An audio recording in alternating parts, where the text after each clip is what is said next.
Chapter 2 acid, base and salt. आज का topic है वॉशिंग सोडा। तो इसमें क्या होता है, इसमें recrystallisation of sodium carbonate means जो बना है उसको हम जब हीट करेंगे फिर वही बनेगा, इसको बोलते हैं वॉशिंग सोडा। देखो जैसे Na2CO3 को जब हम कार्बन के साथ ये रिएक्टेंट करवाएंगे तो जब इसके हीट करवाएंगे तो Na2CO3 फिर से वही बना, तो यही बनेगा। तो इसका यूज कहाँ करते हैं, देखो इसका हम यूज कहाँ करते हैं, use in glass, soap and paper industries, cleaning agent for domestic purpose, removal of hardness of water, manufacture of boron, इतने जगह हम इसका यूज करते हैं। अब आता है एक टॉपिक प्लास्टर ऑफ पेरिस। ये क्या होता है, इसका यूज कहाँ होता है। अब आता है प्लास्टर ऑफ पेरिस। ये क्या होता है, देखो कैल्शियम सल्फेट हेमीहाइड्रेट जैसे CaSO4 into half H2O, this is called plaster of Paris. ये जो कैल्शियम सल्फेट है इंटू हाफ H2O, इसी को बोलते हैं प्लास्टर ऑफ पेरिस। ये इसका फार्मूला है CaSO4 into half H2O, ये बहुत इम्पोर्टेंट है। अब देखते हैं जिप्सम। जिप्सम इसमें आता है जिप्सम। अब जिप्सम हम बनाते कैसे हैं, तो हम कैल्शियम सल्फेट को लेते हैं, हाफ H2O लेते हैं, प्लस 1/2 H2O लेते हैं। तो जब हम इसको हीट करवाएंगे तो क्या बनेगा, जिप्सम बनेगा। अब जिप्सम का फार्मूला क्या होता है, कैल्शियम सल्फेट इंटू 2H2O। अब देखो calcium sulphate into half H2O और कैल्शियम सल्फेट इंटू 2H2O में बहुत कंफ्यूजन होती है, तो इसको थोड़ा ध्यान देना पड़ेगा। इसमें जिप्सम में 2H2O होता है और प्लास्टर ऑफ पेरिस में हाफ H2O होता है। अब देखते हैं gypsum. Gypsum also contains water of crystallisation. ये जो होता है जब हम वाटर के अटेंस में करेंगे तो जिप्सम बनता है। वाटर के जब ये कैल्शियम सल्फेट को हम वाटर के प्रेजेंस में रिएक्टेंट करवाते हैं तो क्या बनता है, जिप्सम। जिप्सम का फार्मूला क्या है, कैल्शियम सल्फेट इंटू 2H2O।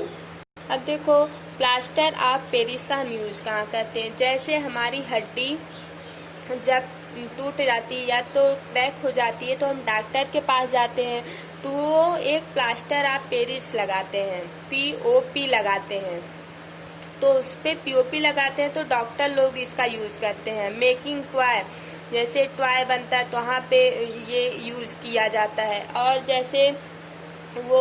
जैसे जब हम कोई मूर्ति बनाते हैं भगवान का तो वहाँ पे हम प्लास्टर ऑफ पेरिस का उपयोग करते हैं या तो यूज करते हैं। अब एक नेक्स्ट टॉपिक आती है सोडियम हाइड्रोक्साइड। ये क्या होता है, देखो जब प्रिपरेशन होता है, प्रिपेयर्ड बाय द मेथड कार्ल क्लोर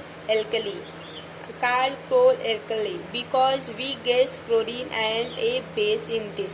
देखो सोडियम हाइड्रोक्साइड का दूसरा नाम क्या है, कॉस्टिंग सोडा। सोडियम हाइड्रोक्साइड का क्या नाम है, कॉस्टिंग सोडा। तो कास्टिंग सोडा हम इसका नाम क्यों दिए ना, हम इसलिए इसका नाम दिए क्योंकि ये बहुत कास्टिंग सोडा जो होता है बहुत ही सेंसिटिव होता है। जैसे जब हम लोग स्किन पे अभी कोई गर्म चीज, जैसे यहाँ पे अभी कोई गर्म चीज हम टच करा देते हैं तो यहाँ पे ये वाइट हो जाता है, मीन्स सेंसिटिव बहुत ज्यादा है। तो हम जो चीज सेंसिटिव होता है उसको हम क्या बोलते हैं, कास्टिंग सोडा। तो इसका नाम इसका क्या वो है फार्मूला, NaOH। NaOH क्या है, sodium hydroxide, NaOH casting soda है। तो ये जो साल्ट होता है वो क्या है, वो ऑर्गेनिक है या इनऑर्गेनिक है, वो इनऑर्गेनिक है। क्यों, क्योंकि Na प्लस होता है और OH माइनस होता है। ये जो होता है केटायन होता है और OH माइनस जो होता है वो एनायन होता है। अब केटायन क्या होता है, जो माइनस होता है वो एनायन होता है और केटायन जो प्लस होता है वो केटायन होता है। अब इसका रिएक्शन कैसे करवाते हैं, जैसे 2NaCl प्लस 2H2O को जब हम इलेक्ट्रिसिटी करवाते हैं तो 2NaOH plus Cl2 plus H2O मिलता है, ये बनता है। तो अब इसमें आता है ब्राइन्स, ये इम्पोर्टेंट है। ये क्या होता है, ये सैचुरेटेड एक्वस NaCl को ब्राइन बोलते हैं। अब ये आता है, ये दो टाइप का होता है, एक कैथोड एक एनोड, जो हम ऊपर बताएं। एनोड जो होता है पॉजिटिव होता है, कैथोड निगेटिव होता है। एनोड जो होता है ऑक्सीडेशन प्रोड्यूस करता है और कैथोड निगेटिव होता है वो रिडक्शन प्रोड्यूस करता है। Okay, thank you. अगर हमारा वीडियो आपको अच्छा लगे तो लाइक शेयर और सब्सक्राइब कीजिए। और जो आपको समझ में नहीं आया हो एसिड बेस चैप्टर में, या तो जो हम पढ़ाए हैं उस पूरे चैप्टर से लेकर जो आपको समझ में ना आया हो, आप कमेंट बॉक्स में उसको डालिए, हम उसका आंसर देंगे नेक्स्ट वीडियो में। Thank you.